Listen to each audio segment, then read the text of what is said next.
Hey, you guys, it's Voluptuously Skinny, and we are here with day 14 of our Made to Crave devotion and getting rid of the regain. I'm so excited.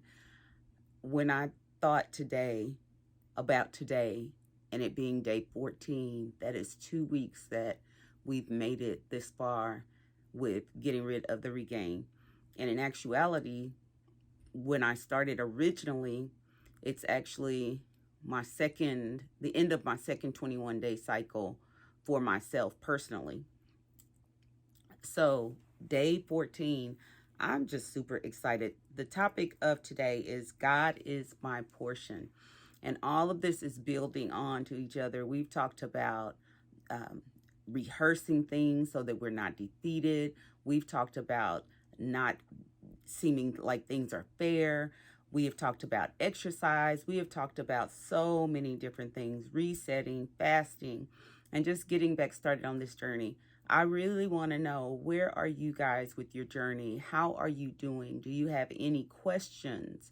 I have been experiencing cravings. Well, not at this point, but through this 14 days, I've experienced cravings.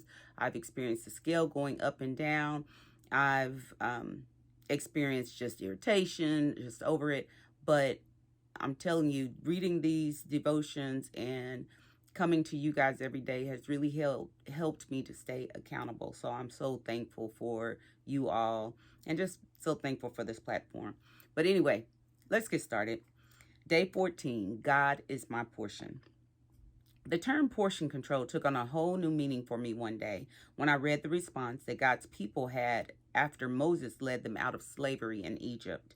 God had performed several sensational miracles to help them escape their captors. Yet they panicked when food became scarce. They even asked to go back into slavery in Egypt, where food was supposedly abundant. But God planned to use their desire for food to teach them about daily dependence on Him. As Israelites traveled through the desert, each morning God would rain down exactly what they needed for nourishment, a provision called manna, which I imagine was something like sweet potato flakes. They were to collect just enough manna for the day. They couldn't gather extra, except before the Sabbath day of rest, or it would rot. This daily process was intended to put them in the habit of dependence on God and only on God.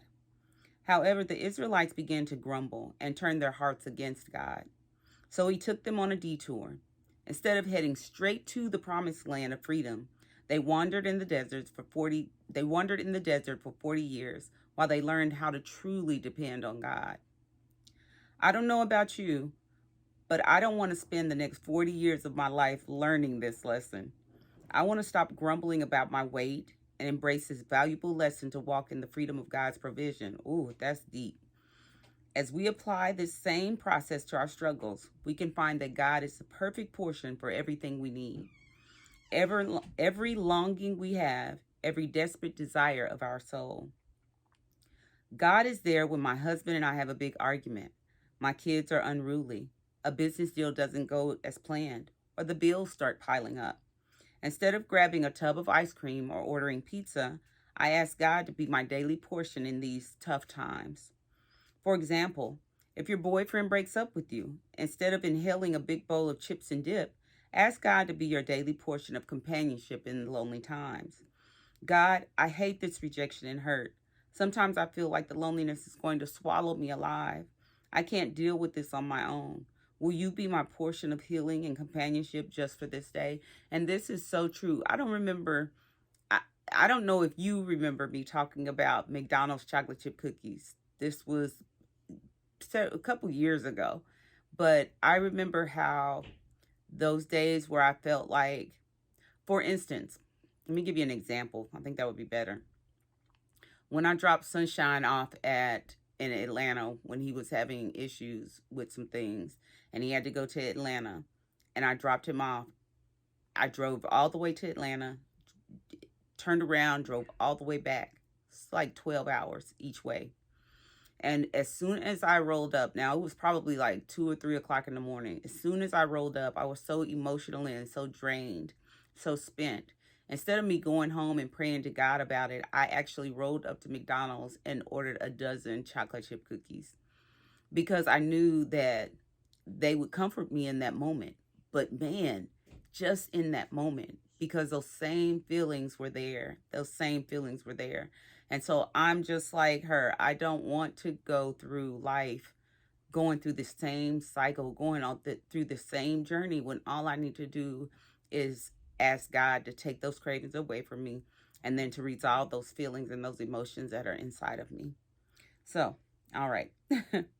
Or when your kids are driving you crazy, instead of chowing down 3 pieces of chocolate cake, you might pray, God, I so desperately want to be a patient mom. I don't know if I can be a patient mom the rest of my life, but with your portion of strength, I can rely on you in this moment and not try to medicate my shortcomings with food. Whatever your situation, ask God to be your daily portion of companionship, provision, and patience over and over. Soon you'll find yourself walking in victory over those things instead of looking back over tears and a pile of cake crumbs. Oh, that was a good word today. That was a good devotion. All right, here is our scripture, Exodus 16:8. It says, Moses said, since it will be God who gives you meat for your meal in the evening and your fill of bread in the morning, it's God who will have listened to your complaints against him. Who are we in all of this? You haven't been complaining to us. You've been complaining to God. So instead of us complaining and instead of us reaching for that food, we need to make sure that we are praying and reaching for God. All right, y'all.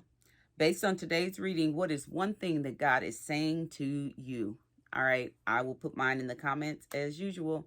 I love y'all. Keep praying for me. I will keep praying for y'all. Peace out, babies. Mwah.